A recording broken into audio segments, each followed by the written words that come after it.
ಬಂಟ್ವಾಳ ತಾಲೂಕಿನ ಸರಪಾಡಿ ಗ್ರಾಮ ಪಂಚಾಯತ್ ವ್ಯಾಪ್ತಿಯಲ್ಲಿ ಸುಮಾರು 1.55 ಕೋಟಿ ರೂಪಾಯಿ ಅನುದಾನದಲ್ಲಿ ವಿವಿಧ ರಸ್ತೆ ಕಾಮಗಾರಿಗಳಿಗೆ ಶಿಲಾನ್ಯಾಸ ಮತ್ತು ಉದ್ಘಾಟನಾ ಕಾರ್ಯಕ್ರಮ ನಡೆಯಿತು. ಅಪೆಂಡಿಕ್ಸ್ ಇ ಯೋಜನೆಯಲ್ಲಿ 50 ಲಕ್ಷ ರೂಪಾಯಿ ಅನುದಾನ ಮತ್ತು 2018-19ನೇ ಸಾಲಿನ ಜಿಲ್ಲಾ ಮತ್ತು ಇತರ ರಸ್ತೆ ಸುಧಾರಣೆಗಳು ಲೆಕ್ಕ ಶೀರ್ಷಿಕೆಯಲ್ಲಿ 40 ಲಕ್ಷ ರೂಪಾಯಿ ವೆಚ್ಚದ ಬಂಟ್ವಾಳ ತಾಲೂಕಿನ ಸರಪಾಡಿ ಗ್ರಾಮದ ಬಲಯೂರು ಕಾಂಕ್ರೀಟ್ ಮತ್ತು ಡಾಮರು ರಸ್ತೆ ಕಾಮಗಾರಿಗೆ ಬಜೆಟ್ನಲ್ಲಿ ಶಾಸಕ ರಾಜೇಶ್ನಾಯಕ್ ಉಳಿಪಾಡಿಗುತ್ತು ಅವರು ಗುದ್ದಲಿ ಪೂಜೆ ನೆರವೇರಿಸಿದರು. ಬಳಿಕ ಮಾತನಾಡಿದ ಶಾಸಕರು, ಬಹಳ ಬೇಡಿಕೆಯ ಬಲಯೂರು ರಸ್ತೆಗೆ ಸ್ವಲ್ಪ ಭಾಗ ಡಾಮರೀಕರಣ ಮತ್ತು ಉಳಿದ ಭಾಗವನ್ನು ಕಾಂಕ್ರೀಟೀಕರಣ ನಡೆಸಲು ಕಾಮಗಾರಿಗೆ ಚಾಲನೆಯನ್ನ ನೀಡಲಾಗಿದ್ದು, ಶೀಘ್ರವಾಗಿ ಕಾಮಗಾರಿ ನಡೆಸಲು ಸೂಚಿಸಲಾಗಿದೆ ಅಂತ ಹೇಳಿದರು. ಮಳೆ ಮತ್ತಿತರ ಕಾರಣಗಳಿಂದಾಗಿ ರಸ್ತೆ ಕೆಡ್ತಾ ಇದ್ದು, ಕಾಂಕ್ರೀಟ್ ರಸ್ತೆ ನಿರ್ಮಾಣ ನಡೆಸಲು ಉದ್ದೇಶಿಸಲಾಗಿದೆ ಎಂದರು.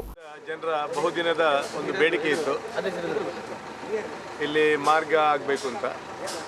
ಪ್ರಥಮ ಹಂತದಲ್ಲಿ 40 ಲಕ್ಷದ ಒಂದು ಡಾಮರೀಕರಣದ ಯೋಜನೆಯನ್ನು ನಾವು ಒನ್ ಟೈಮ್ ಡೆವಲಪ್ಮೆಂಟಲ್ಲಿ PWD ಕೊಟ್ಟು ಅದನ್ನು ಮಾಡಲಿಕ್ಕೆ ವ್ಯವಸ್ಥೆ ಮಾಡಿದೆವು. ಅದರ ನಂತರ ಇನ್ನೂ ಮುಂದುವರಿದ ಭಾಗಕ್ಕೆ ಪುನಃ 50 ಲಕ್ಷ ಒದಗಿಸಿಕೊಟ್ಟು ಒಟ್ಟು 90 ಲಕ್ಷದ ಈ ಒಂದು ಅದನ್ನು ಕಾಂಕ್ರೀಟೀಕರಣ ಮಾಡಿ. ಯಾಕೆಂದರೆ ಈಗ ನಾವು ಹೆಚ್ಚಿನ ಮಾರ್ಗಗಳನ್ನು ನಾನು ಕಾಂಕ್ರೀಟೀಕರಣಕ್ಕೆ ಆದ್ಯತೆ ಕೊಡ್ತಾ ಇದ್ದೇನೆ.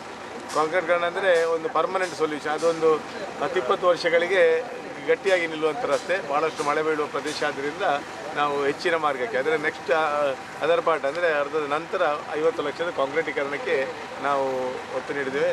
ಆದಷ್ಟು ಬೇಗ ಈ ಕೆಲಸವನ್ನು ಪೂರ್ಣ ಮಾಡಲಿಕ್ಕೆ ಎಲ್ಲರೂ ಊರಿನವರು ಸಹಕಾರ ಕೊಡಬೇಕು ಅಂತ. ಈ ಸಂದರ್ಭದಲ್ಲಿ ಸರಪಾಡಿ ಗ್ರಾಮ ಪಂಚಾಯತ್ ಅಧ್ಯಕ್ಷೆ ಲೀಲಾವತಿ, ಸದಸ್ಯರಾದ ಎನ್ ಧನಂಜಯ ಸೇರಿದಂತೆ ಮತ್ತಿತರರು ಉಪಸ್ಥಿತರಿದ್ದರು.